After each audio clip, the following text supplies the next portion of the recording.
El-Rufai ti kànjàngbọ̀n o ẹ̀yin èèyàn wàhálà ńlá ti dé bá El-Rufai báyìí ó kànjàngbọ̀n bẹ́ẹ̀ ló tún rugi oyin dánwò lọ́dọ̀ àwọn àjọ ICPC. Ẹ bá ra àwọn nǹkan tí wọ́n bá nínú ilé El-Rufai wàhálà ńlá ti dé bá El-Rufai o Ọlọ́run nìkan ni ó jẹ́ ó bọ́ ń bẹ̀ báyìí. Ṣé àwọn àjọ tó ń pè ní ICPC ìyún the Independent Corrupt Practice and Other Related Offence Commission wọ́n ń fi El-Rufai wọ́n ń fi làgbàlagbà báyìí ni. Kódà wọ́n ní pé gbogbo ìgbà tí El-Rufai ti wà lọ́dọ̀ wọn gbogbo àwọn ìbéèrè tí wọ́n ń béèrè lọ́wọ́ El-Rufai wọ́n ní El-Rufai ò sọ̀rọ̀ o ó ní ó dìgbà táwọn bá dé ilé ẹjọ́ pé ilé ẹjọ́ lòun ó tó sọ̀rọ̀ póun ò sì ní wé ohunkóhun. Wọ́n ti fìtìná tiẹ̀ wọ́n ti synchronize ẹ̀ pé kó jábọ́ kó rébọ̀ ọ̀rọ̀ àmọ́ El-Rufai bóyá ó fẹ́ gbọ́n jù wọ́n lọ ni kò yé èèyàn àmọ́ ìgbà tí wọ́n bá délé ẹjọ́ wọ́n jọ mú nǹkan lẹ̀. Tẹ́ bá ráwọn ọ̀pọ̀lọpọ̀ àwọn device tí wọ́n sọ wípé wọ́n bá nínú ilé El-Rufai wọ́n ní wiretapping device yẹn lẹ́ ń wò yẹn o ni wọ́n sọ wípé wọ́n bá nínú ilé El-Rufai. Kí ni El-Rufai ń fi wiretapping device kí ló fi ń ṣe? Ẹ̀yin èèyàn màá tú sùdésàlẹ̀ kòkò fún yín màá yànnàná ẹ̀ pátápátá nǹkan tí wiretapping device tó jẹ́ gangan ní pàtó. Ṣe rí wiretapping device yìí ó jẹ́ device méjì ọ̀tọ̀ọ̀tọ̀.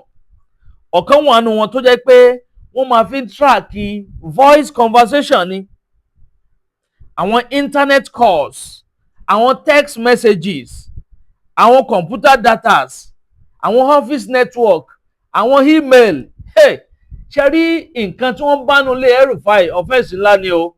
Bẹ́ẹ̀ ni kódà tàbá ní ká lọ mọ́ ọ̀rọ̀ ètò ààbò orílẹ̀-èdè tó mẹ́hẹ̀ yìí gan àṣèṣì torí pé kí ni imagine kí El-Rufai kó máa tap call anybody tó bá wù lórílẹ̀-èdè yìí tó bá di pé àwọn kan ń gbọ́ voice conversation lẹ́yìn yàtọ̀ sáwọn tó ń jọ ń sọ̀rọ̀.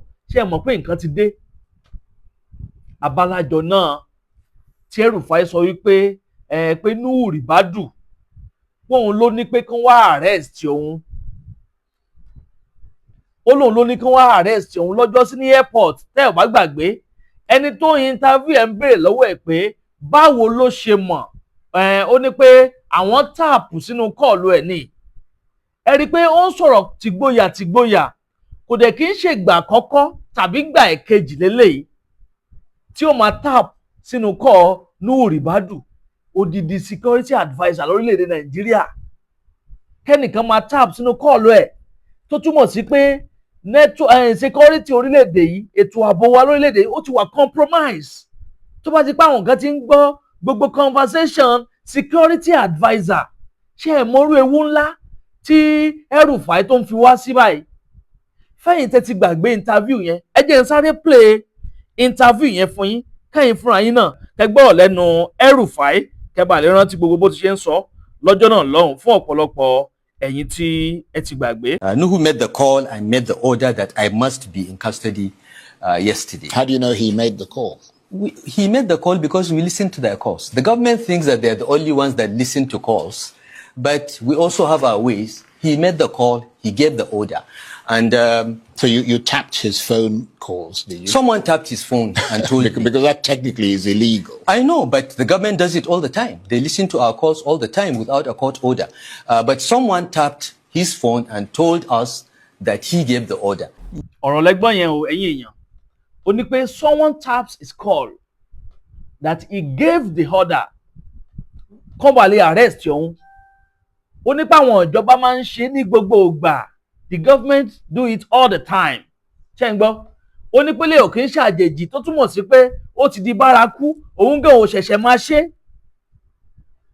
Kò kí ń ṣe first time lélẹ́yìí kò kí ń ṣe second time. Tẹ́ ò bá gbàgbé ẹ rí i pé ìròyìn kan jáde lọ́jọ́ kẹẹ̀ẹ́dógún oṣù kejì ọdún 2026 àwọn àánú rẹ̀ yìí.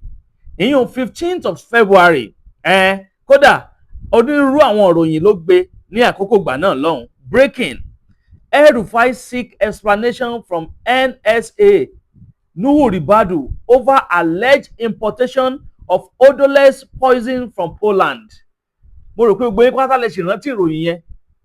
tẹ́ ò bá gbàgbé ńgbà yẹn ẹ rí pé El-Rufai ó fáìlì application kan tó lọ submit ẹ̀ káàkiri, ó mú lọ sọ́dọ̀ àwọn DSS, àwọn NSCDC, àwọn ọlọ́pàá wípé nǹkan tí security adviser wa tó fẹ́ gbé wọlé yìí kó léwu o, pé ìjàmbá ńlá ló máa jẹ́ fọ́pọ̀lọpọ̀ àwọn èèyàn.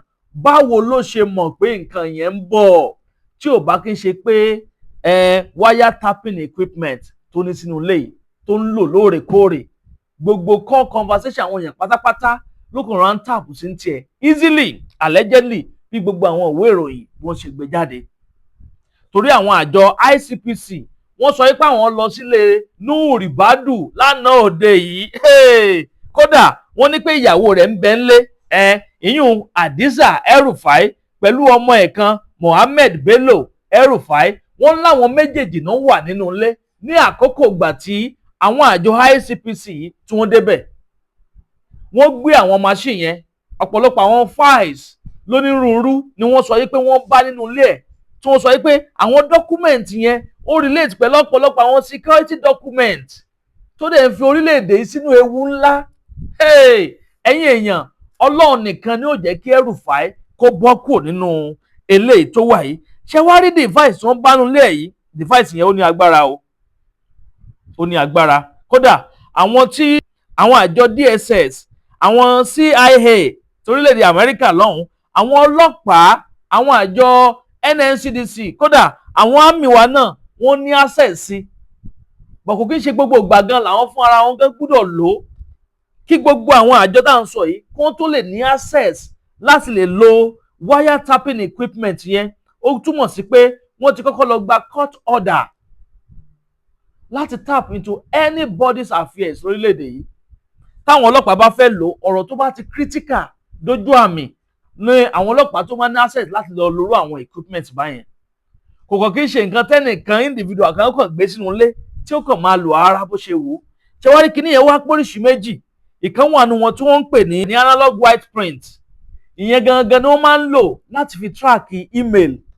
Bóyá ẹnìkan send email kan from one person to another, nǹkan tí wọ́n fi ń track ẹ̀ nìyẹn. Àwọn tó ń ṣe yahoo yahoo, àwọn tó ń ṣe fraud, àwọn criminal, ọ̀pọ̀lọpọ̀ wọn ló máa ń lórú àwọn kan báyìí tí wọ́n fi ń tap sínú email àwọn ẹlòmíì tí ò kí ń ṣe títí wọn. Wọ́n máa ń lò láti fi tap phone call, phone conversation, internet calls, text messages, computer data, office network. Àwọn network táwọn kan bá ń lò lọ́fíìsì wọ́n á kàn déédéé bridge sínú ẹ̀, wọ́n máa hack ẹ̀, wọ́n á dẹ̀ wọlé síbẹ̀, wọ́n á lè máa fi monitor gbogbo bí nǹkan ṣe ń lọ nínú company yẹn. Àwọn nǹkan tó léwu gidi gan nírú àwọn devices báyẹn. Eléyìí tó wá jẹ́ digital nínú ẹ̀, digital interceptive device tó wà ń bẹ̀. Ìyẹn tiẹ̀ ṣe rí gbogbo àwọn WhatsApp calls tá à ń ṣe yìí, gbogbo àwọn WhatsApp, àwọn message ara wa lórí WhatsApp ni o, lórí Telegram ni o, lórí Facebook, lórí igbá, lórí àwo ni o. Ó tún lọ́nà tó ń gbà láti fi monitor gbogbo àwọn call conversation, video call, audio call àbí text messages tá à ń send síra wa lórí WhatsApp.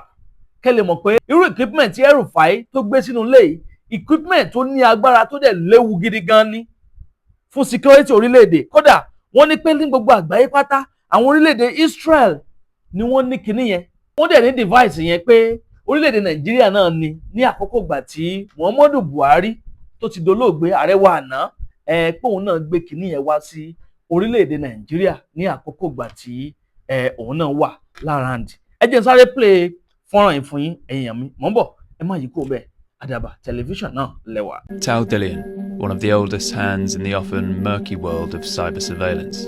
On a dusty side street in Larnaca, Cyprus, the ex-Israeli intelligence officer is showing us one of his new toys, a $9 million van full of NSA-level surveillance kit that he claims can hack a smartphone and snoop on all the messages within. That includes texts and calls, even those protected by strong encryption apps like WhatsApp or Signal.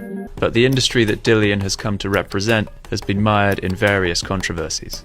NSO Group, an Israeli partner of Dillian's, was linked to surveillance of murdered journalist Jamal Khashoggi and a WhatsApp hack of a London-based human rights lawyer earlier this year.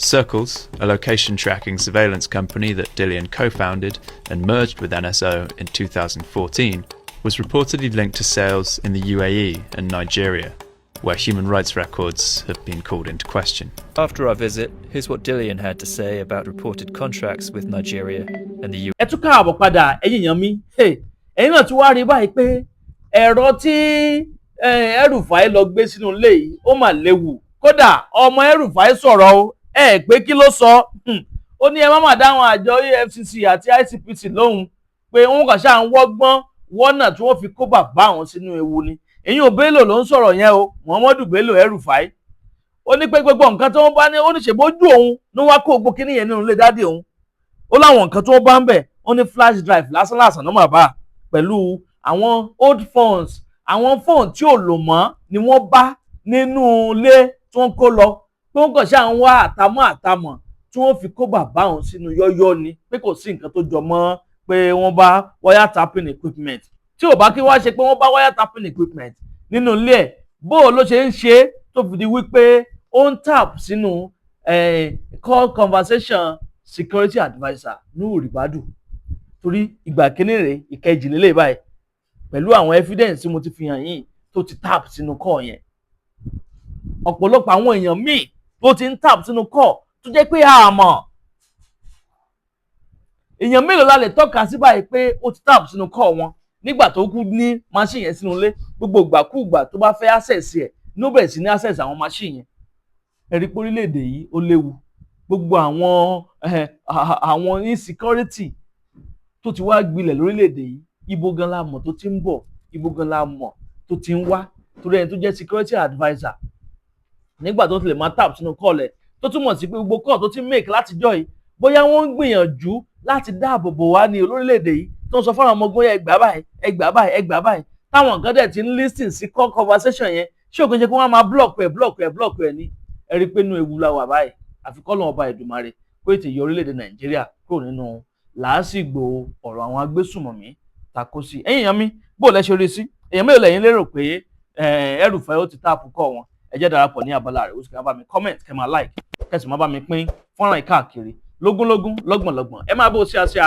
ẹ máa bó kárakára bẹ́ẹ̀ náà ni kẹ́ bá yẹn bó káàkiri tààràtààrà kó ba lè ti kan ọ̀pọ̀lọpọ̀ àwọn èèyàn lára nírìn jù báyìí lọ lórí ilé tí a mọ àfọyín ní sáà yìí bó bá tún ṣe ń lọ lórí ọ̀rọ̀ yìí gbogbo ẹ̀kọ́ apáta náà lẹ́ẹ̀ láǹfààní láti máa gbọ́ lórí ìkànnì Àdàbà tẹlifíṣàn Àdàbà ọ̀nà ní à ń sùngbẹ́ iná ń jó ẹ̀yẹlé gbéra ńlẹ̀ Àdàbà a tún ti fò fẹ̀rẹ̀ awọ̀lú sọ̀lúdẹ̀rọ̀ pẹ̀sẹ̀. agbe ní gbére pàdé olókun àdùkò ní gbére pàdé ọlọ́ṣà òdìdẹrẹ́ ní gbére pàdé wọn lóde ìwò fún ìwọ ọmọkùnrin tí nǹkan rẹ̀ ò ṣe déédé ìwọ ọmọkùnrin tí ṣàyàwó rẹ̀ ó ṣẹ̀ṣẹ̀ mọ gbọ́ jìgìjìgì lára lójú lọ mú kára rẹ̀ ó tó le ìwọ ọmọkùnrin tó ń retí ọmọ bíbí ìwọ ọmọkùnrin tó fẹ́ ṣe nǹkan tó dáa láyé pẹ̀lú aya rẹ̀ tí ìfàyàlòyà tí ó fi di nǹkan tó dáa ìwọ tátọ̀ rẹ̀ ń sàn tí ò kí tó láti dọmọ ìwọ ọkùnrin tára rẹ̀ ò le ìwọ ọkùnrin ṣẹ̀ẹ̀kan dìde ìwọ ọkùnrin tátàn rẹ̀ ò dúró déédéé ìwọ ọkùnrin tó ń retí ọmọ ìwọ ọkùnrin tó ṣẹ̀ṣẹ̀ ṣègbéyàwó ọgbọ́